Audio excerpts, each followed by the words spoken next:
aklat po na Exodo, Kabanata 20, talatang 1, 2 at 15. Exodus 21, 2 and 15. Verse 1 and 2. Exodus 20. Ang lahat ng ito'y sinabi ng Diyos, ako si Yahweh, ang iyong Diyos, na naglabas sa iyo sa Ehipto at nagpalaya sa iyo mula sa pagkaalipin. Verse 15, huwag kang magnanakaw. Tayo po ay makakaupo na.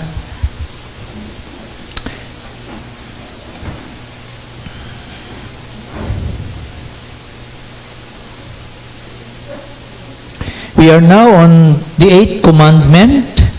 And we praise God na sa kanyang masaganang biyaya ay natatalakay po natin ang mga moral na kautusang ito, sapagkat ang mga moral na kautusang ito ay nagtuturo sa atin patungo sa ating Panginoong Heso Kristo. That He is the end of the law. Siya yung duluhan ng kautusan.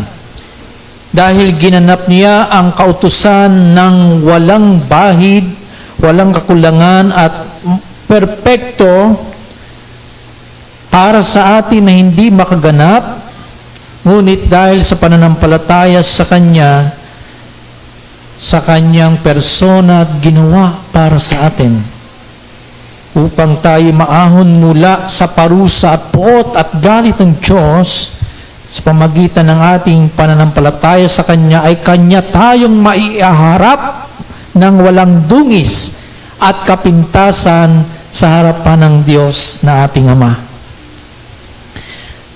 Nabagamat natupad na ng ating Panginoong Hesukristo ang lahat ng hinihingi ng moral na kautusan at pamantayan ng Diyos tungo sa kabanalan, ang mga moral na ito na kautusan ay applicable pa rin sa atin upang ating sundin para sa ating ikababanal, upang dalhin tayo araw-araw sa pagbubulay-bulay kung tayo ba ay bumabagsak o tayo ay lumalago sa ating pagsunod.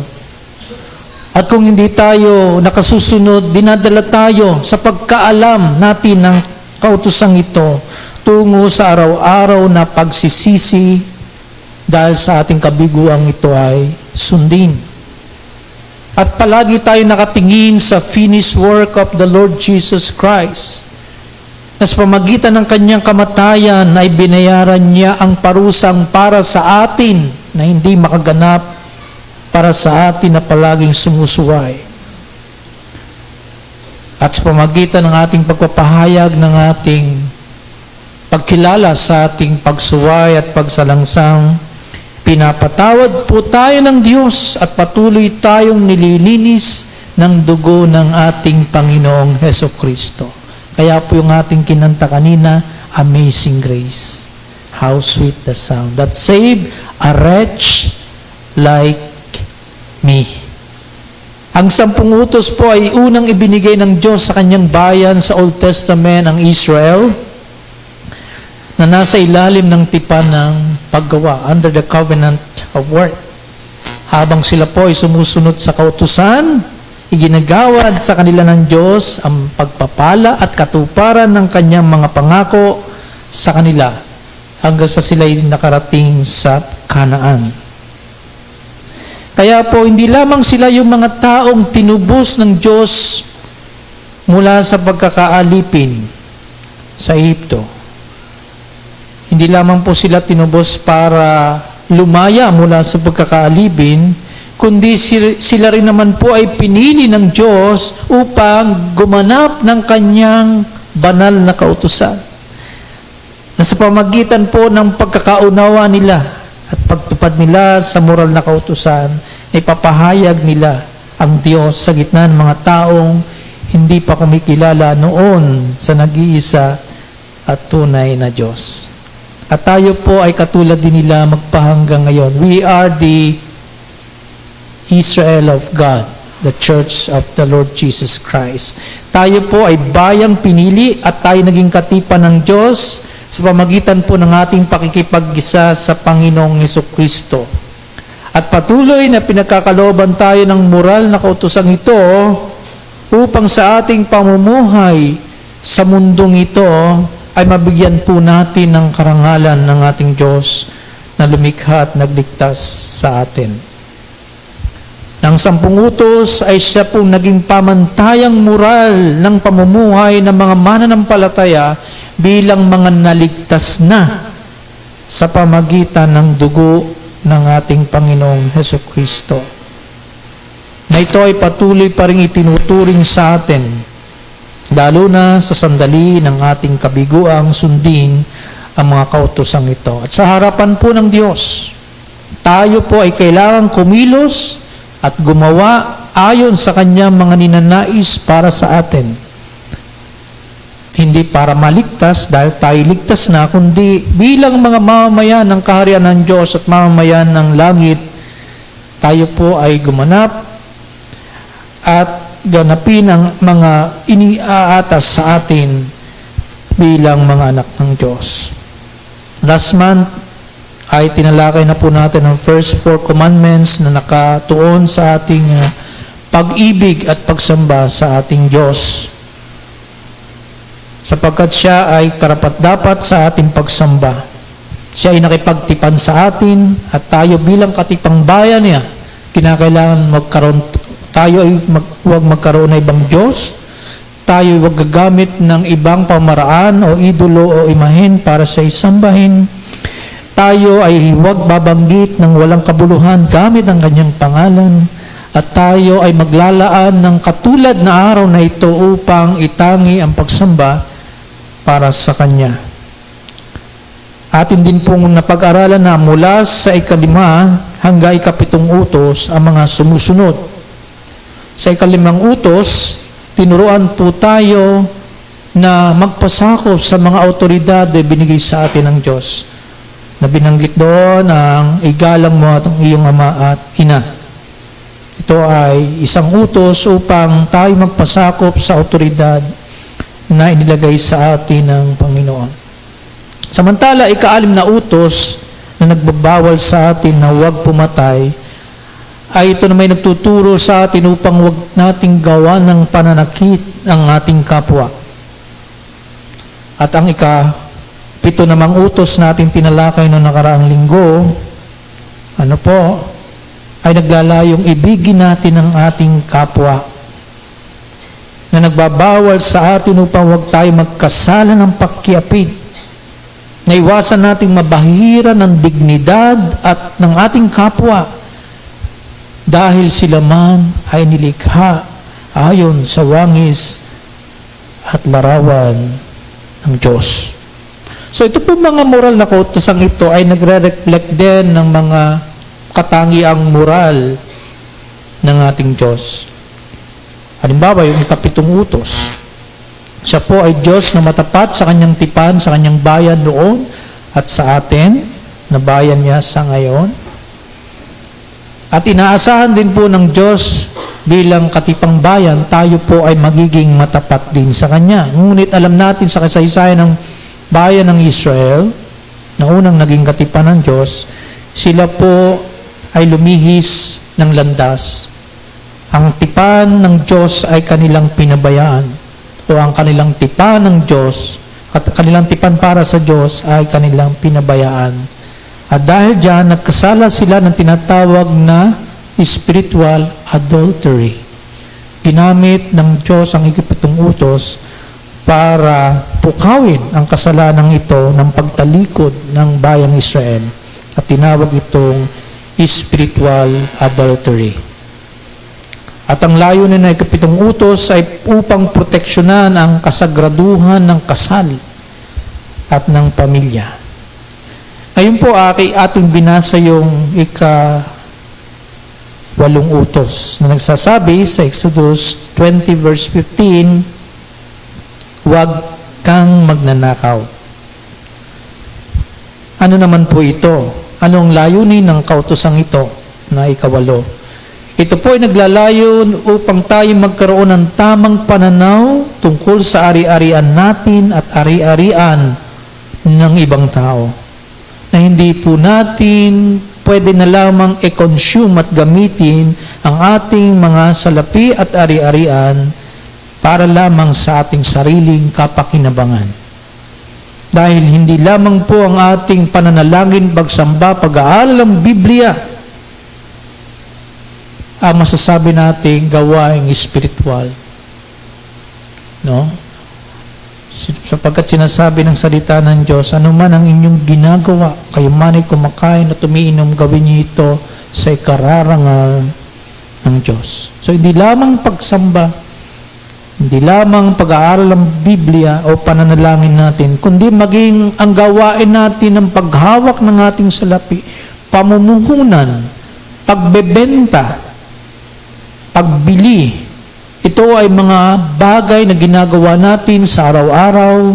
Para sa iba, ito ay walang spiritual connotation. Para sa iba, ito ay simpleng transaction na kinakailangan maganap araw-araw in a daily basis na parang walang halong spiritual.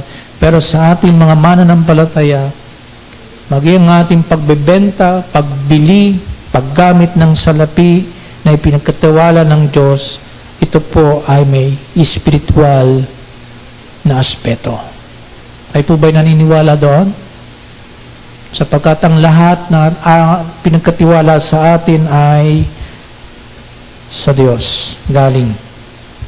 Sa kanya pong privilege speech ay sinabi ni Senator Panfilo Lacson ang ganito, "The Philippines is not poor, we are plundered." Hindi po mahirap ang Pilipinas, tayo ay nadambungan o napagnakawan.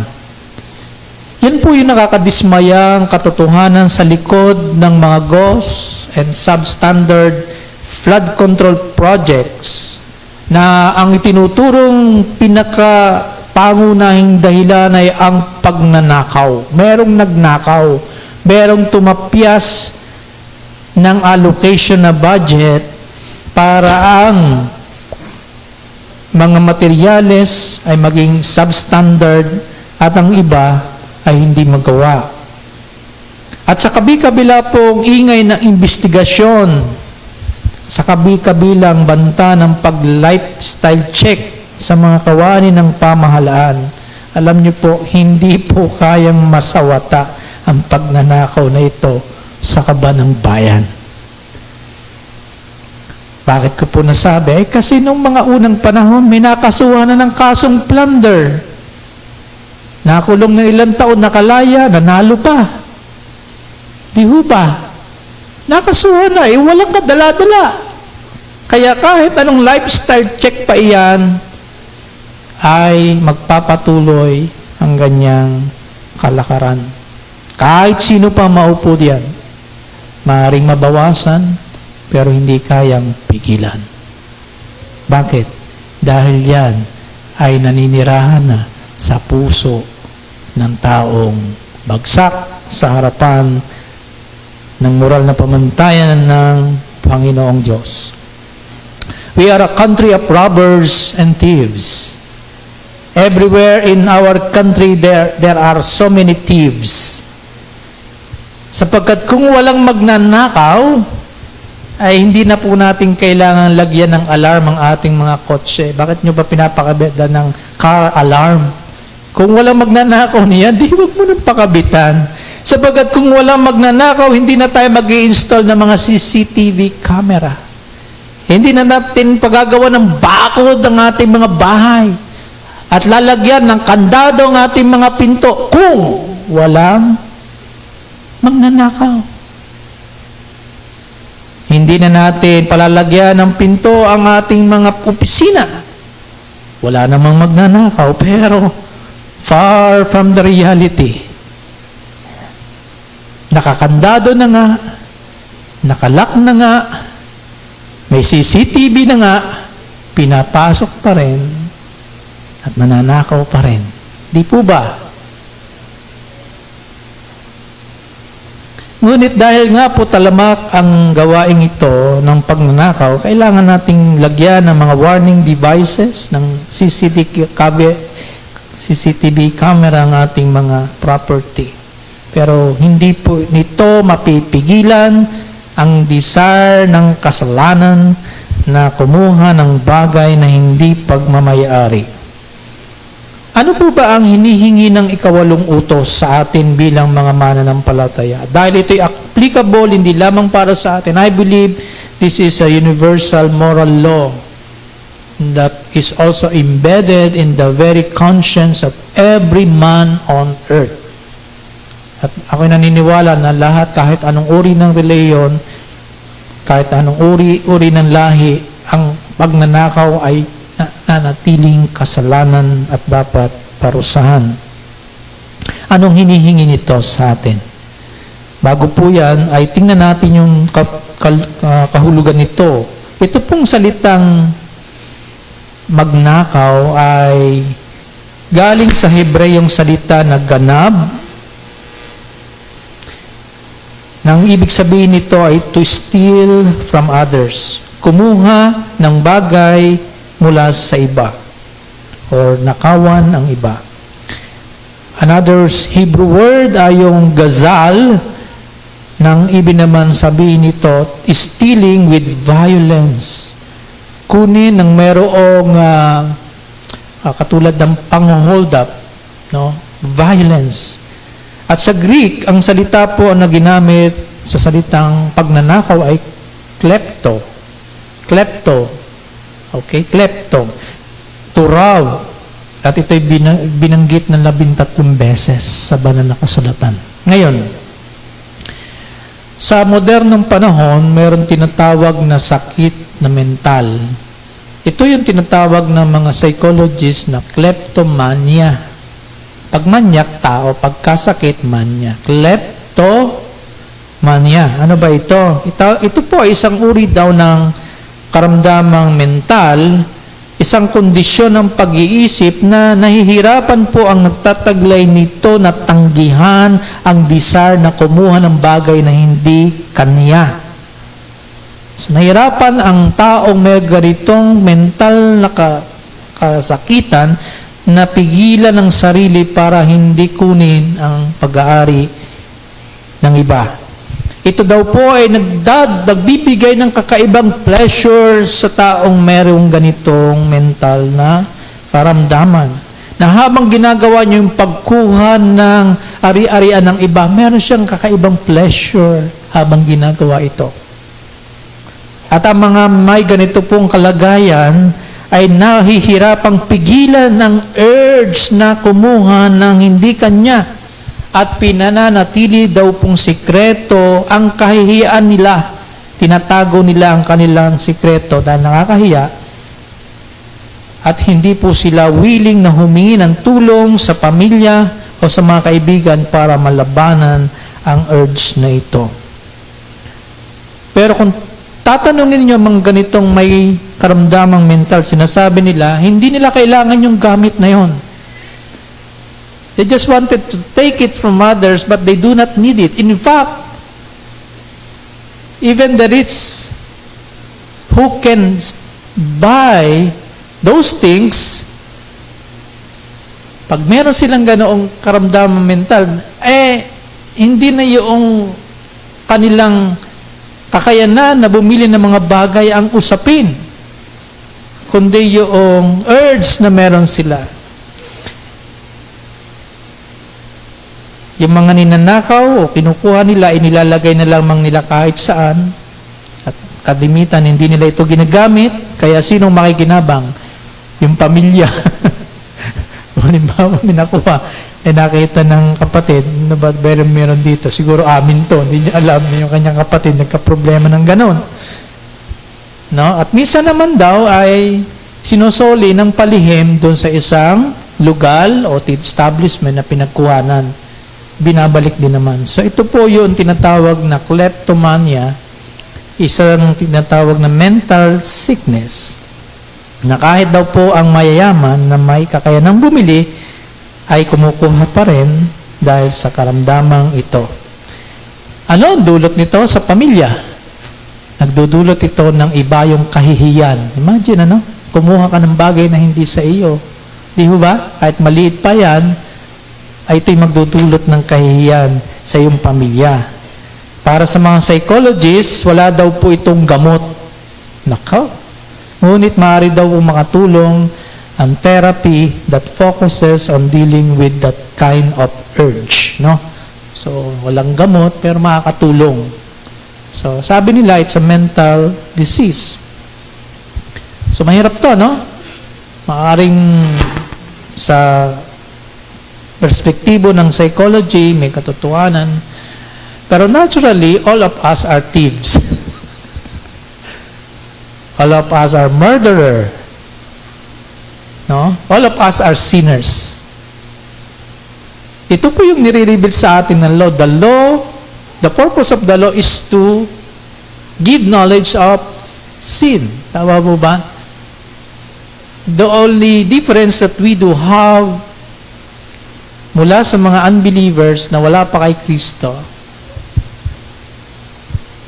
na yung ating mga nagagawa na pagsuway sa kautusan ng ating Panginoon, binayaran na yan ng ating Panginoon at patuloy tayong nililinis ng Panginoon. Every time we commit disobedience, nakakalapit tayo, pinapatawad tayo, at hindi nagpabago ang turing ng Diyos sa atin bilang kanyang mga anak. But who cannot say that no one here is not a thief? Mamaya malalaman niyo kung bakit. So this is one of the moral commandments na katulad ng ibang mga moral commandments, merong punishment. Lahat naman ng mga moral commandments ng Panginoon, merong halong parusa. Merong pagdurusa. For example, ang parusa sa mga taong magkikidnap or kidnapper sa Old Testament, sa Leviticus, o sa Exodus 21, verse 16 ay ganito. Ang magnakaw ng isang tao, ipagbili man siya o matagpuan sa kanyang kamay, siya ipapatayan. So, when you kidnap someone, what is the penalty? Death. Okay? Sino nagnanakaw sa inyo ng tao? Papatubos. Okay. Anyway, yun po, pag taong ninakaw, ang penalty, death penalty. Parusa, kamatayan. Samantala, pag ang ninakaw naman ay ari-arian ng iba, ano ang parusa dito sa ilalim ng Old Testament law? Ang parusa dito ay compensation o pagsasauli o pagbabayad. So let us read from Exodus 22, verse 1, verse 7, and verse 8. Sabi po sa Exodus 22, verse 1, kung ang isang tao ay magnakaw ng isang baka o ng tupa at patayin o ipagbili, siya'y magbabayad ng 5 baka para sa isang baka. Okay? At ng 4 na tupa para sa isang tupa. Ang laki pala ng isusoli, Magnakaw ka ng isang baka, ilan ang ibabalik? 5. Pag nanakaw ka ng isang tupa, ilan ang ibabalik? 4. Ang magnanakaw ay gagawa ng pagsasauli, at kung wala siyang maisauli, siya ay ipagbibili dahil sa kanyang pagnanakaw. So magiging slave siya ng kanyang pinagnakawan hanggang sa mabayaran na niya ito. Kaya ang pananagutan para sa nawalang pag-aari ng iba, ayon sa ating binasa, ang pananagutan naman, halimbawa, merong sa bagay na ipinagkatiwala sa iyo, pinatabi sa iyo ng iyong kaibigan. Yan. Ikaw naging caretaker. Hindi sa iyo ang pag-aaring iyon, kundi sa iba, ipinahabilin laang sa iyo, pinatabi. Okay, ano naman, kung sakaling manakaw iyan sa iyong pangangalaga, ano naman ang magiging compensation sa verse 7. Sabi sa verse 7, kung sino man ay magpatago sa kanyang kapwa ng salapi o pag-aari at ito'y ninakaw sa bahay ng taong iyon at pagkatapos kung matagpuan ang magnanakaw, magbabayad siya ng doble. Okay? And then kung, sa verse 8, kung hindi matagpuan ng magnanakaw, lalapit ang may-ari ng bahay sa Diyos upang ipakita kung pinakialaman niya o hindi ang pag-aari ng kanyang kapwa. So, yan po yung batas. So, may pananagutan yung pinaghabilinan at pinagtiwalaan. Pero ito ay matapos ng masusing pagsisiyasat sa harapan ng Panginoon. Sa Leviticus 19 verse 13 to and then verse 35 to 36, naririto din po yung mga kautusan ng Diyos. Huwag mong gigipitin ang iyong kapwa o pagnanakawan siya. Ang sahod ng isang upahang lingkod ay hindi dapat manatili sa iyo sa buong gabi hanggang sa umaga. So nandun din po yung huwag gigipitin, isang uri ito ng pagnanakaw, no? Kapag ikaw ay may empleyado na meron siyang dapat kuning sweldo at hindi mo ito ibinigay sa araw ng kanyang sweldo at inabot na isang linggo, that is another form of robbing, stealing. Okay? Kaya dapat ibigay ng tama ang pasahod. Okay? Huwag kayong mandaraya ng pagsukat ng haba, timbang, o dami. So, paging sa mga weighing scale, huwag magdaraya sa sukat, sa timbang, at maging sa dami. Kala mo 1 kilo, yung pala, ay kalahati lang, pero may daya kasi ang timbangan. Verse 36, magkakaroon kayo ng wastong pamantayan, wastong timbangan, wastong efa, at wastong hin. So, ito ay measurement na kailangan ay nasa tama. So, ito po mga moral na utos na ito ay nakapaloob sa 8 utos, yung ating mga binanggit na yan, na huwag magnanakaw. So, very specific ang Panginoon sa kanyang salita tungkol sa panlalamang ng tao sa kapwa, tungkol sa pagkuha ng tao ng ari-arian ng iba. Very specific. Pinagbabawal yan sa 8 utos. Ano po yung nakapaloob dito sa 8 utos na huwag magnakaw? Before that, gusto po natin tingnan, ano ba ang layunin ng Diyos? Bakit merong 8 utos? Ang layunin po ng Panginoon ay upang maproteksyonan ang ari-arian ng bawat isa. At upang maging mabubuting katiwala ng mga bagay na pinagkaloob sa kanila ng Diyos. So, yun po yung makikita natin na isa sa mga layunin ng utos para maging mabubuting katiwala ang mga tao at para yung kanilang paggawa upang hindi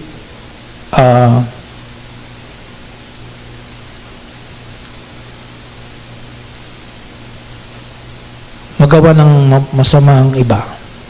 Sorry po, medyo nawawala ako. Anyway, sa New Testament po, ang 8 utos ay binanggit ni Apostol Pablo sa kanyang sulat sa mga taga-Efeso. Sa Ephesians 4 verse 28, ang sabi po ni Paul, ang nagnanakaw ay wag na magnakaw pa, kundi magtrabaho at gumawa. So makikita natin yung pagbanggit dito, ang nagnanakaw. So it is assumed that there will be Christians in Ephesus that still has this possibility of stealing. Okay? Sabi niya, ang nagnanakaw among you, wag na magnakaw. Stop stealing. Sa halip, kundi magtrabaho at gumawa siya sa pamagitan ng kanyang mga sariling mga kamay ng mabuting bagay upang siya bahagi sa nangangailangan. So yung napakaliwanag.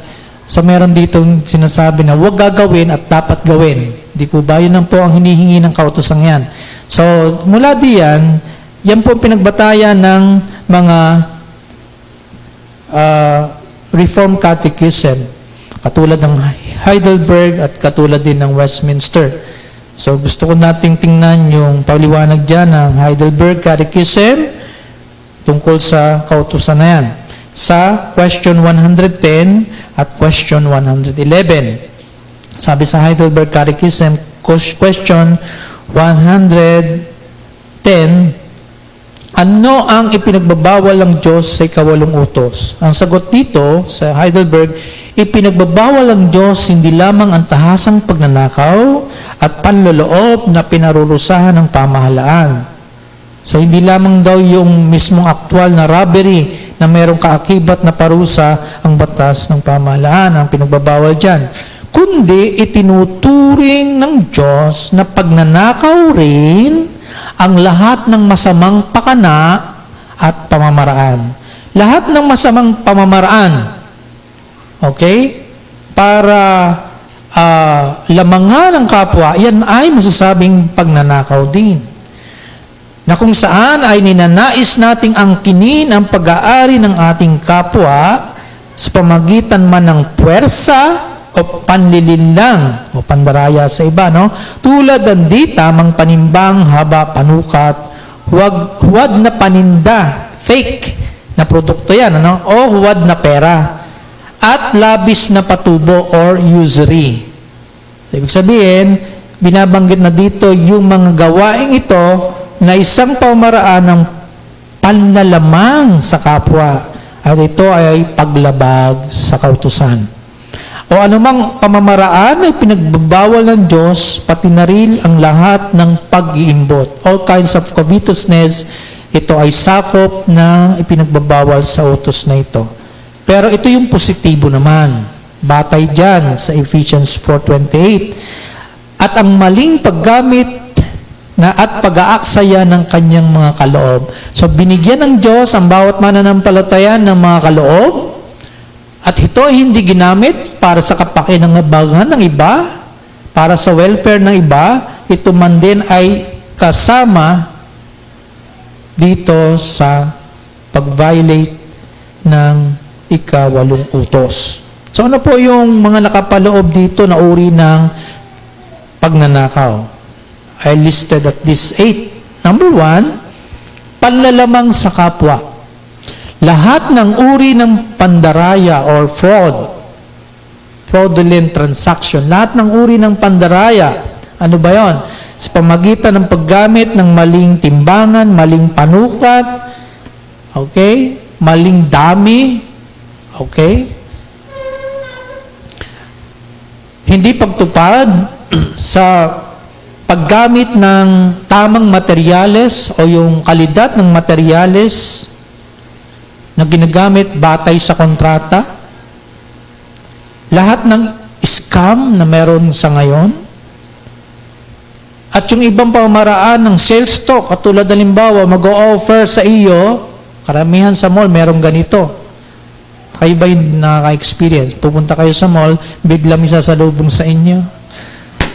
Free po yan, free po. Mag-sign lang po kayo sa ganito. Di ba? Para magkaroon sila ng kliyente. Ano?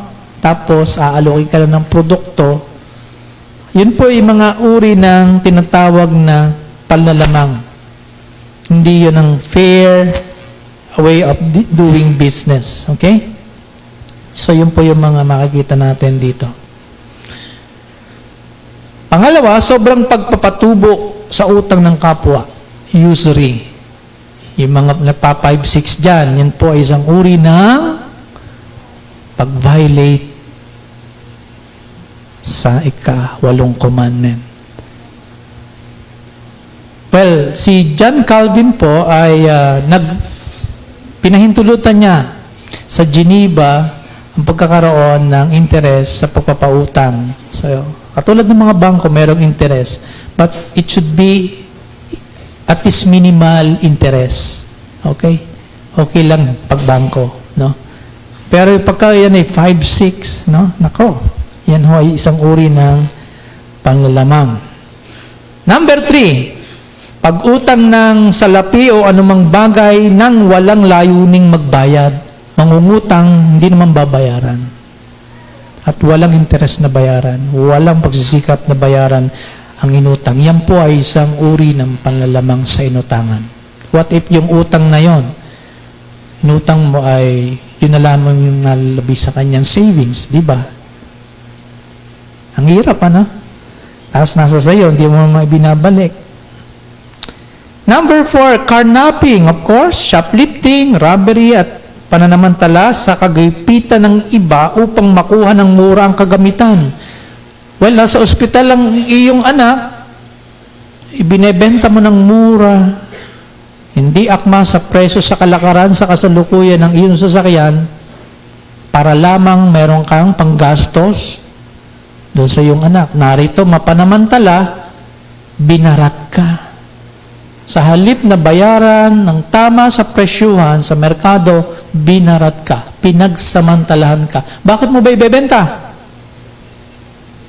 Para sa iyong matinding pangailangan, nasa ospital ang iyong anak. Yan ay isang uri ng pananamantala, mga kapatid. Sa mga taga-sanlibutan, that is their way of life. That is their way of life. For us Christians, it's better kung hindi mo mambilhin, tulungan mo na. Kung meron kang kakayanan, tumulong. Number 5, pagbili ng mga nakaw na gamit. No? Number 6, pag-iwas sa pagbabayad ng tamang buwis. Kahit po mga professional na lawyer, doctors, engineers, nadodoktor yung kanilang mga income. Para yung buwis nila, yung taxes nila, ay mabawasan. Mga kapatid, yan po ay isang uri ng paglabag. Number 7, eto na. Katamaran, idleness, laziness sa pagtatrabaho. Ba, pastor? Kasama pala ito sa paglabag. Kapag pala ako'y tamad sa pagtatrabaho, ako pala'y nakakalabag na sa utos na ito. Sa anong paraan? Kapag tamad ka bilang isang empleyado at ninanakawan mo ng oras sa iyong kumpanya, sa halip na nagtatrabaho ka, ikaw ay nagdodota, nagseselfone, nagtitiktok. O dili kaya, pupunta ka, maglalagin ka sa bandiklock, after 30 minutes, lalabas ka na. 3 hours ka sa labas. Di ho ba? Tapos, alam ng iyong amo, nandoon ka, wala ka pala. O dili kaya, pakibandiklak na lang ng aking time card mamaya at ako'y mauna at ako'y may pupuntahan. Hello? Yan ho ay masasabi natin mga ginagawa ng common sa mga non-believer, pero sa ating mga mananampalataya, tayo po ay kinakailangan maging aware. Number 8, last. Di pagbibigay ng tamang pasahod sa mga manggagawa at pagdidelay ng kanilang mga sahod para magamit muna yung perang pampasahod sa ibang mga bagay. Nadidelay yung sahod kasi ininvest muna yung pera na dapat sana ay binigay na sa mga manggagawa. These, my brothers and sisters, my friend, are ways wherein we are violating this command. Sa question 111 ng Heidelberg, kasi naipaliwanag dito sa una, ano yung pinagbabawal? So what is prohibited? And then this one, what is required? Ano naman yung nire-required? Ito yung bawal, ito naman yung dapat gawin. Yun po sa Heidelberg. Question 111. Ano ang hinihingi ng Diyos sa iyo sa utos na ito? Ang sagot ng Heidelberg, dapat kong pag-ibayuhin ang kabutihan ng aking kapwa sa abot ng aking makakaya. So yun po ang nire-required. Dapat kong pag-ibayuhin ang kabutihan para sa aking kapwa sa abot ng aking makakaya saan man at kailanman. Makitungo ako sa Kanya kung paano ko ninanais na pakitunguhan ako ng iba, at eto, magtrabaho ng tapat nang sa gayon ay makatulong ako sa mga nangangailangan. Maliwanag po yan sa Ephesians 4:28, di po ba? Ang magnanakaw ay huwag na magnakaw ka pa, kundi magtrabaho at gumawa siya sa pamagitan ng sariling mga kamay ng mabuting bagay. Ang layunin, bakit kailangan magtrabaho? Upang siya'y may maibahagi sa nangangailangan. Yung pong taong tamad, actually, nagnanakaw yan. Kasi utos gumawa, no? Magtrabaho. Okay? para may maibahagi sa nangangailangan, para meron ka ma-contribute sa welfare ng iba, ng society, ng church, ng family, ng lipunan, ng bayan. Work. And for some Christians, work, sinasabi nila ay sumpa. No, work is a gift from God. Before the fall, in Genesis 2, God gave this management mandate to Adam and Eve na pagyamanin nila at pangalagaan nila ang Eden. So work is a gift. Kami utos dyan si Paul, ano? Ano yung utos ni Paul? Huwag pakakainin ang tamad. Huwag pakakainin ng tamad. So maliwanag po dito sa Ephesians 4:28, itong what is required from us. Dalawa yan. Una, huwag nating nanakawan ang ating kapwa. Pangalawa, maging mabuting katiwala tayo ng Diyos sa mga pag-aari na ipinagkatiwala sa atin. Maging mabuting tagapangasiwa ng pag-aari na ibinigay sa atin ng Diyos upang tayo'y makatulong sa nangangailangan. Yun po yung general principle sa kautusan ito. The principle in the 8th commandment is not just to steal, but to use whatever we have for the good of others. If we fail to use God's gift that He has given to us to benefit others, we are also guilty of violating this command. Why? Dahil ang layunin ng utos na ito ay hindi lamang wag nanakawan ng ating kapwa, kundi gagawan sila ng mabuti. If we fail to do something good to others, if we have the capacity and the opportunity and the ability to do, and we fail, well, we are not faithful to this command. Work with all our hearts, yes, but also with all our hands, so we could share with others who are in need.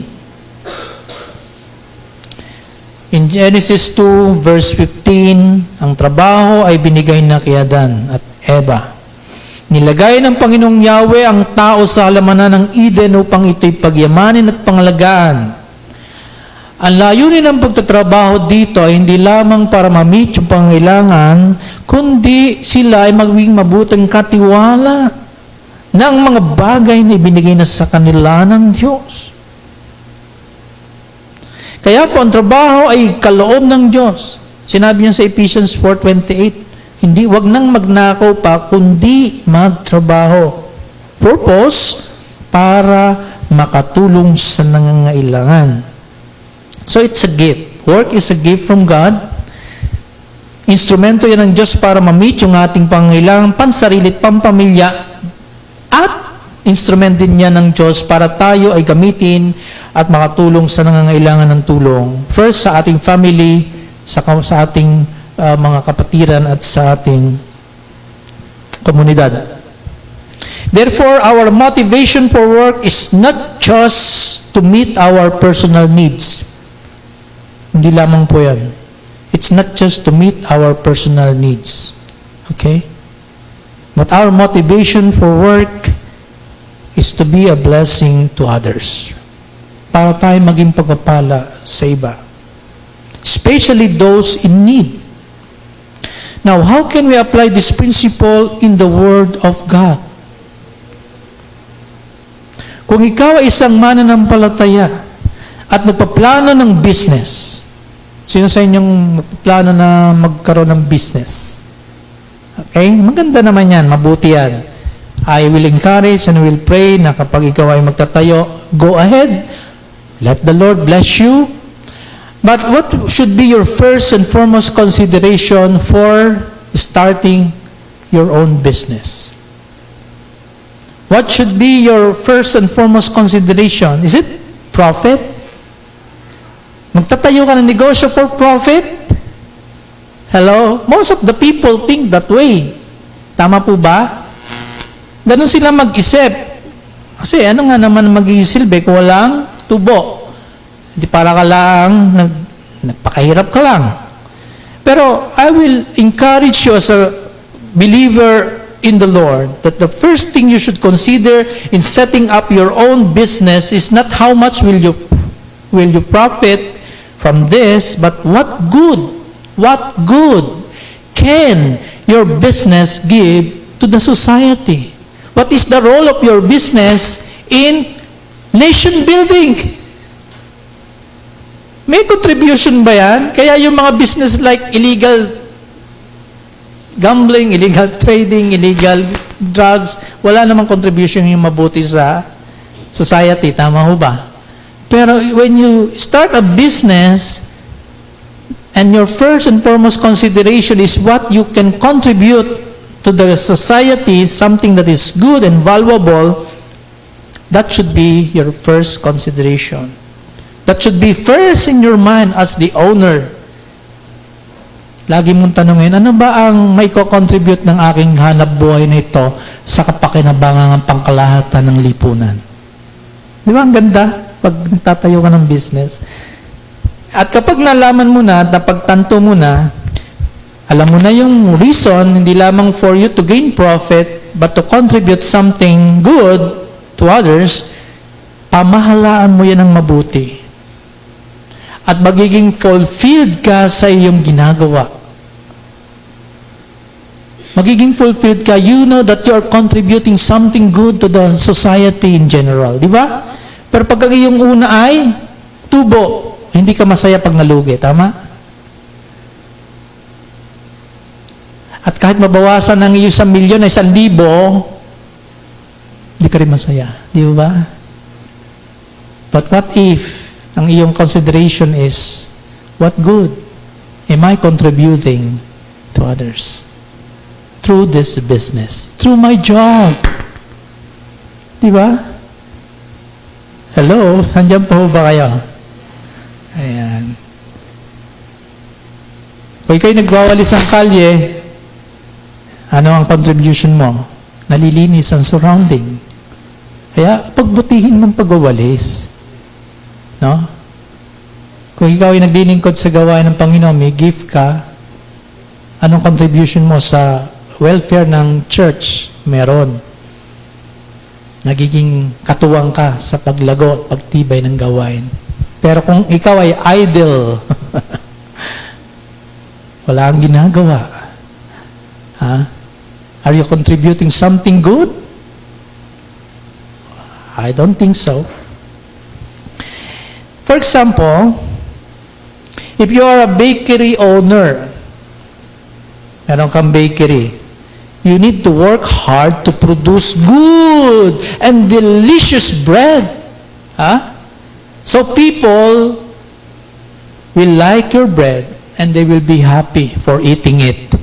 Kaya pinakakita na ng isang tinapay na mukhang maganda at mahal ang presyo, binayaran mo, pagkagat mo, ano ba ito?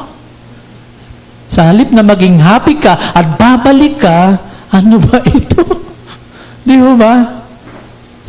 So kung kayo ay bakery owner, make your bread delicious and good and affordable as much possible. So that those buyers and customers will be happy. You are contributing something good to that society. If you are an auto mechanic, you need to work hard so that the car that you repair will not break down. Para yung nagpagawa sa iyo, hindi na madadagdagan ng gastos dahil maayos na ang pagkakagawa mo. If you are on a car buy and sell business, huwag kayong magbebenta ng sirang sasakyan. Kawawa ang makakabili, mga kapatid. Naranasan ko po yan. Nakabili ako ng unang sasakyan sa buy and sell. Mahusay po ito. Pag nasira kayo, kahit nasa Slex kayo, tawagan nyo lang ako, darating ako, gagawin ko. May talyer pa. O di kami nagkasundo, binayaran ko, abay, 1 linggo pa lang, isira na. Tawag ako. Ginagawa, dalhin ko sasakay sa talyer, iniwanan ko doon, hindi nagawa. Ako, isoli mo ng pera. Naibili ko na ho ng iba. Anong dulot ito sa akin? Siyempre, mabigat. Kung ikaw ay nagbabuy and sell, gawin mong mabuti ang iyong ibebenta. Huwag mong dadayain ang iyong kapwa. Tayo ba'y klaro dito? Hindi po lamang tinuturo ko ay ethics, but these are somehow, hindi natin naunawaan minsan no? Nakakalimutan natin itong mga bagay na to. Because the society outside, ay ito ni kalakaran na, ito yung laye, ito yung trend, ito yung nakagawian, pero tayo mga mananampalataya, we are the light and salt of this world. Di po ba? It's for our holiness. Yan ang ating mabuting contribution sa ating lipunan. Let us take some more additional principles in this 8 commandment. Number 1, let us take again that particular verse, Ephesians 4 verse 28. What we can find in this is this principle. Number 1, the principle of responsible ownership. Ang prinsipyo ng responsableng pagmamay-ari. We need to understand that it is not just our right for private property, but our responsibility in owning a property. No? Lahat naman sa atin merong ari-arian. Kung malaki o maliit, basta meron tayo somehow. So we have the right. Our Constitution gives us the right to own something. A house, a land, a car, whatsoever. Di ba? But think about this. It's not just having a right. Most people, gusto lamang nila yung right. I want this, I need this, and I have the money to buy this, and I take this as my own. Yun, right nila yun. There's no problem with that. But this one, what good your property or owning a property like that can contribute to the good or welfare of the society. Yun po yung isa sa mga prinsipyo ng responsible ownership. We are commanded here in the letter of Paul in Ephesians 4:28 not to steal and start working for what? What is the purpose again? To share with those in need, to benefit the society. So what we can mirror in this command to share with others is this: to use God-given gifts to do good to others. This is not to satisfy an isolated self, an isolated life, but a life that is part of a larger group. So if you are very self-centered, you are always thinking of mine. But you will not think of the others or the larger group. At ito, nangyayari din kahit sa magkakapatid. Di ba? Hindi naisip yung iba sa pamilya. Kung ano po ang pinagkakaloob ng Diyos sa atin ay dapat nating gamitin para sa kapakinabang din naman ng iba. So what are those gifts that God has given to us that we can use to help others? So I've listed 3. Tatlong 3. T. Number 1 is time. Number 2 is your talent. And number 3 is your treasure. So how can we use this? As good stewards of God, for us to be an instrument for others to meet their needs. As for the time, there are many people who are time wasters. Idleness, yun ang isa sa mga problema sa oras. Na sa halip magamit yung mga oras, panahon, araw, linggo, buwan, taon sa mga pakinabang na mga bagay para sa kabubuti ng lahat, ay nasasayang lamang yan dahil wala silang ginagawa. Naubos ng panahon. Yung time is gold, sabi nga. It cannot be redeemed back. Yung lumipas na araw na wala kang ginawa, sayang. Hindi natin naisip yan, mga kapatid. Ang naisip natin, ang sarap ng buhay ko. Pahila-hilata ako. Kakain din naman ako kahit ganito di ba? Pero sayang. And God has entrusted to us time in order for this time that God has given us para maging instrument tayo na yung panahon natin ay makatulong sa iba. Second, yung talent. God has given us different talents. That's God's gift to us, and we can use that talents as instrument to help others. Whenever I find hard to repair my laptop, sino pinupuntahan ko? Si Elder Edwin. Hindi ako magaling dun, di ba? Pupuntahan ko yon. Bakit? Talent niya yon. Yun po yung contribution natin sa iba. No, di ba?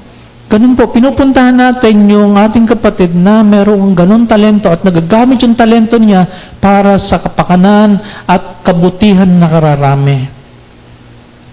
Ano yung talent na meron kayo na pwedeng pakinabangan ng gawain ng Diyos para mag-benefit ang kaharian ng Diyos?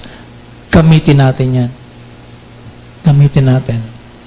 We need to work, use the talent to benefit the lives of others. Our time and our talent are God-given gifts. Also with our treasure, the money, the material possessions na meron tayo, yan ay mga kayamanan bigay ng Panginoon at yan ay pinampamanage lang sa atin ng Diyos. Hindi lamang para pakinabangan ng sarili yung mga resources na yan, kundi para bilang mga Kristiyano, first and foremost, makakontribute tayo sa ating pamilya, may taguyod ang ating pamilya, at huwag nating kalilimutan to, maging kapakinabangan tayo para sa pagsulong ng kaharian ng Diyos. That's why we give our offering to the Lord para tayo maging instrument para ang kaharian ng Diyos ay magpatuloy. At sa bawat pagtulong natin sa kanyang gawain at sa mga kapatid na may need, we are laying up for ourselves treasure in heaven. And that is also part of the command ng ating Panginoon sa Sermon on the Mount. So, time, talent, treasures. Yan po ay binigay sa atin ng Panginoon, may purpose, not just for ourselves, but to be an instrument of blessing to others. In our present world, there are at least 3 attitudes people have about property, possessions. No? Meron daw 3 pananaw ang mga tao sa buong mundo in relation to their own possessions, yung mga pag-aari nila. Ito yung mga iba't 3 uri ng pananaw. Ito po ay binanggit ni Dr. Charles Biggs, siya po ay pastor ng Kitoktin Covenant Presbyterian Church sa Virginia, USA. At lahat ng pananaw na ito ay nagsasabi na, that's mine. Akin to. It is mine. The first mindset or attitude towards possession ay ganito. Number 1, sabi ni Dr. Biggs, it is mine, I will get it from you. Akin yan, kukunin ko yan sa'yo. Yun po yung daw yung unang attitude. So that is direct stealing from others. You want that you don't have, you consider that yours, then you will get it from others. Yan daw yung unang pananaw or attitude sa pagdating sa ari-arian. Pangalawa, sabi ni Dr. Biggs, it is mine. I will save it for myself. So probably you have earned a lot of money, you have acquired all these properties, and you say like the rich fool, oh, dami ko ng kayamanan, wala na akong paglagay ng aking mga ani, I will build more warehouse para to store my grains, and I will be happy, relax, and retired, and enjoy life. It is mine. I will save it for myself. Maraming taong ganyan. Payaman ng payaman, ano? Pang sarili lang. Kahit magtayo pa sila ng pundasyon para din maproteksyon na yung business nila, kaya may foundation sila para hindi lumalabas yung pera. Pero yung pangatlong pananaw, sabi ni Dr. Biggs, it is mine. I will share it with you. And I think that is how Christians should think about being good stewards of God's resources, whether it's time, talent, and treasure. It is mine. God has given me this. I will share it with you. So it is my prayer that we adopt this third mindset when it comes to possession. Let us share it to others that we can contribute to their welfare. And for God's glory, of course. So that's the principle that we can find in Ephesians 4:28. The second principle is this, and I would like to return to Exodus 20 and Exodus 21 and 22. Especially in Exodus 22. The principle of distributive justice. Kanina, the principle of responsible ownership, and pangalawa, the principle of distributive justice. Ano ba ito? Well, pag babasahin natin baking Exodus 22 na ating binasa kanina, nagnakaw ng baka, nagnakaw ng tupa, ano ang compensation na dapat gawin? Ang isa pong magsasakang Israelita na mawawala ng mananakawan ng baka, nagamit niya sa kanyang buhay sa pagsasaka, ay hindi lamang nag-iisa sa kanyang pagdurusa. Hindi lamang siya na ninakawan ng isang baka ang nagdurusa. Sino po nagdurusa? Sino man na may kaugnayan sa kanya, ang kanyang pamilya. Sapagkat nung mga panahon na yon, gamit yung ganitong mga hayop sa agriculture. So pag kinuha yung baka, wala nang pang-araro. Eh di magugutom yung pamilya, di ho ba? So may effect. There's a domino effect, hindi lamang doon sa mismong may-ari, kundi sa sino man na umaasa sa may-ari. Kaya po ang tawag dyan ay distributive justice. Because stealing affects not just the one who was taken advantage of, stealing also affects the society, even the community in Israel. And even this, I believe, even true today. Kapag ninakaw mo, halimbawa, ang pera ng iba, apektado hindi lamang siya, kundi yung buong pamilya niya na umaasa sa kanya. Maaaring yung ninakaw mo ay perang pangnegosyo at dahil sa iyong pagnanakaw, mawawala ng trabaho ang mga empleyado niya. So may domino effect. Kaya nga sa Exodus 22 ay maliwanag na ang pagnanakaw ng baka at tupa ay may malaking kompensasyon. Hindi ba nakita nyo kanina sa Exodus 22, kapag nagnakaw ka ng isang baka, ilan na ipapalit? 5. Pag isang tupa, ilan na papalit? Bakit kaya? Oy, unfair naman yun. Isa lang ninakaw ko. Bakit ako magbabayad ng 4 o 5? Isa lang naman. Kasi nga, tungkol dito, yung domino effect, hindi lamang sininakawan mo, kundi sa umaasa sa kanya. Yun po yung perspektibo dito. Ang tawag po dyan sa distributive justice ay ito. The ethics of fair distribution of society's benefit and burdens, the rights and obligation among its members. So sabihin naman ng magnanakaw ng isang baka ay talaga unfair yan. Bakit kailangan ko ibalik ng 4 o 5? Nasa ng hustisya? Maaaring ganon. Pero, alam po ng Diyos ang effect nito sa ninakawan. God knows how hurting and how miserable ang magiging effect nito sa ninakawan. Malaking kawalan ito sa kanya. Apektado ang buhay niya. Apektado ang damdamin niya, ang kaisipan niya, ninakawan.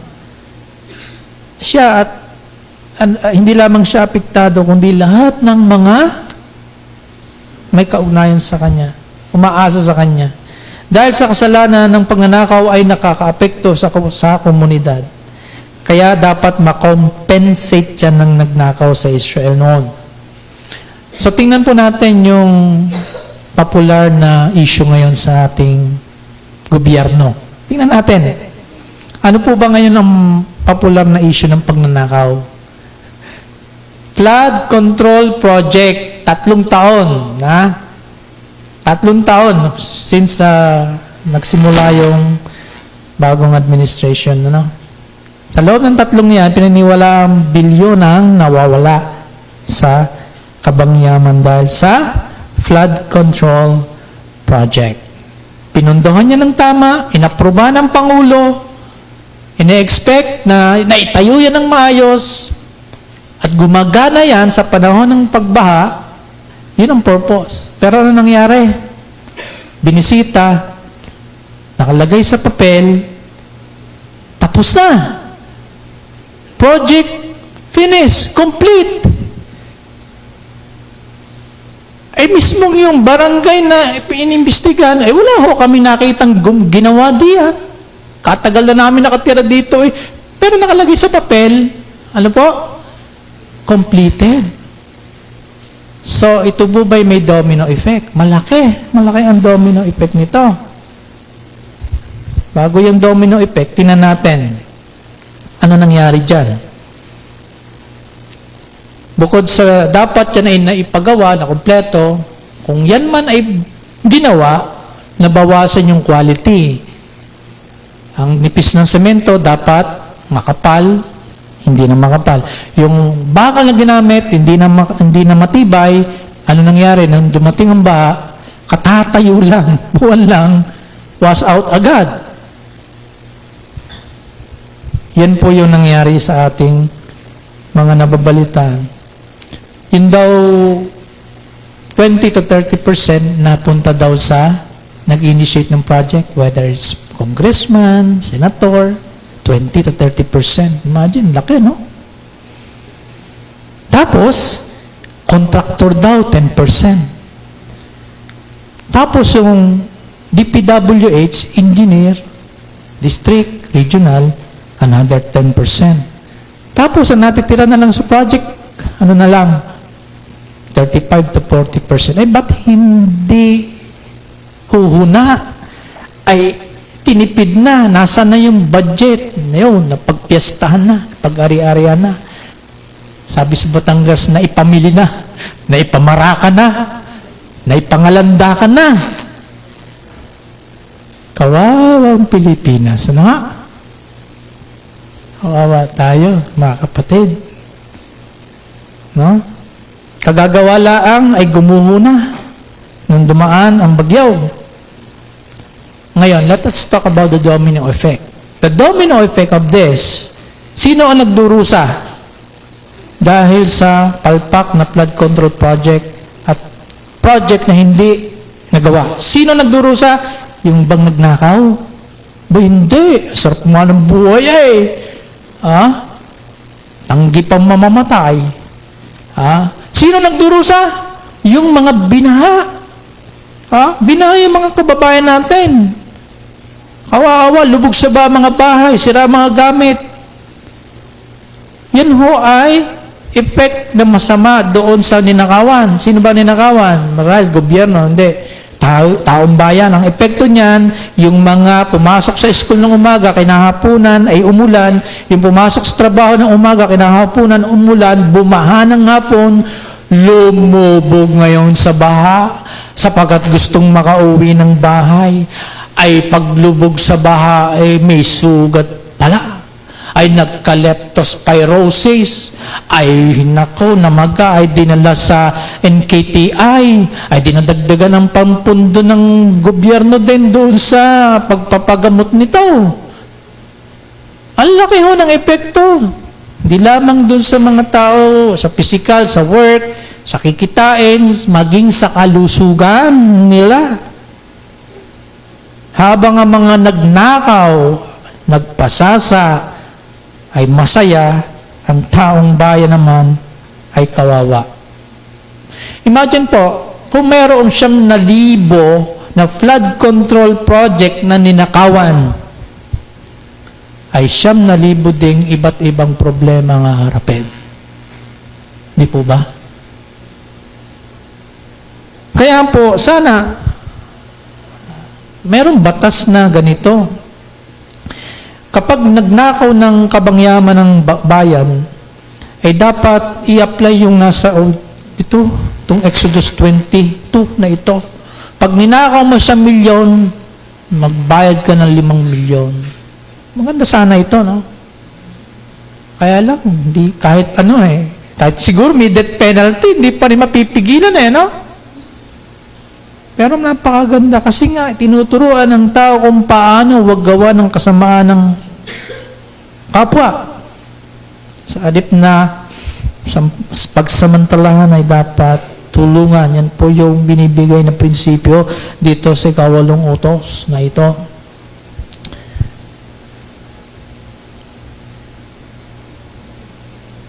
Kung hindi naman po, halimbawa sa Israel, sa Exodus 22, kung hindi maibabalik yung ninakaw na baka o tupa o matutumbasan ng 5 at 4 na beses ng ninakaw, yung mismo na nagnakaw, anong gagawin sa kanya?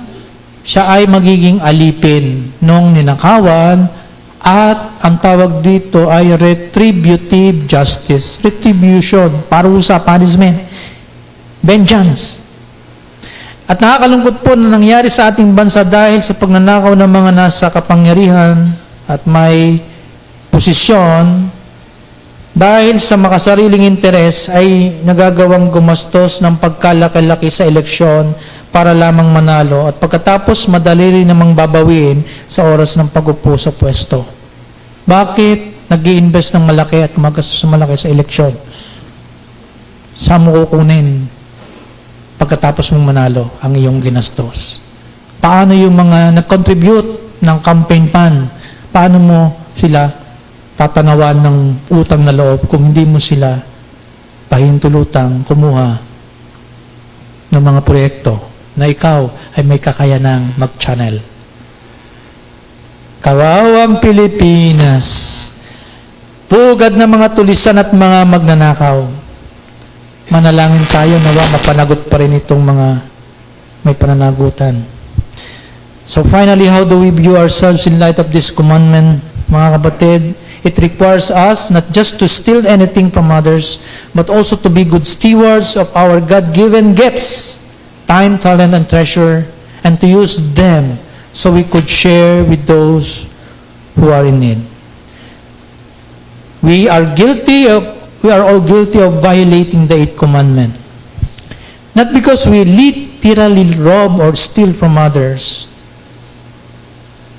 their possession or whatever belongs to them, but by simply not doing what God has called us to do to contribute for their good and welfare. The brothers and sisters, we are also violating this 8th commandment. Our failure to do something good, especially if we have the opportunity and the ability to do good to others, is also a violation. Let us also remember the gospel that frees us from the curse of sin and death due to our robbery, or wag naman robbery masyadong madugo, to our guilt of not being instruments for the welfare of others. That there is always forgiveness for every thief in this room. And all the thieves outside of this church, if all will repent only and believe in the person and finished work of Christ. So like all sin, moral sin, this stealing sin, this 8th commandment, violation of 8th commandment, is also forgivable. Pwedeng mapatawad ng Diyos. And remember also that during the last moment of our Lord Jesus Christ on the cross, sino ang katabi niya sa krus? 2 magnanakaw. Yung isa, tinuya ang Panginoon. Kung talagang ikaw ang anak ng Diyos, iligtas mo ang iyong sarili. Samantalang yung ikalawa, kinilala niya ang kanyang pagkakasala. Karapat-dapat siyang mahatulan ng kamatayan, because he knows that he is a thief, but he believed in the one who paid his sin. Ang sabi niya, Panginoon, alalahanin mo ako kapag ikaw ay naghahari na. That thief, yung magnanakaw na yan, na kumilala sa Panginoong Jesucristo, nagtiwala. Anong sabi ng Panginoon? I will tell you, truly I say to you, today, you will be with me in paradise. Mga kapatid, tayo, we always violate, but we again come to Jesus Christ. And there's forgiveness, there's cleansing from this violation. May the Lord bless us. Let us pray. Panginoon, we know, Lord, how difficult it is to think about this commandment, na hindi lamang pala, Panginoon, yung actual na pagkuha ng bagay na ibang tao ang nakapaloob dito, kundi maging yung aming failure to do good to our family, to our churchmate, to other people, when we have the opportunity and the ability, not becoming idle na walang ginagawa, ganung may kakayanan. Ito pala, Panginoon, ay failure din ng pag-obey. Kaya, no one, Lord God, ay hindi, Panginoon, sakop ng commandment nito. Wala sino man sa amin na nakaganap nito, Panginoon. But we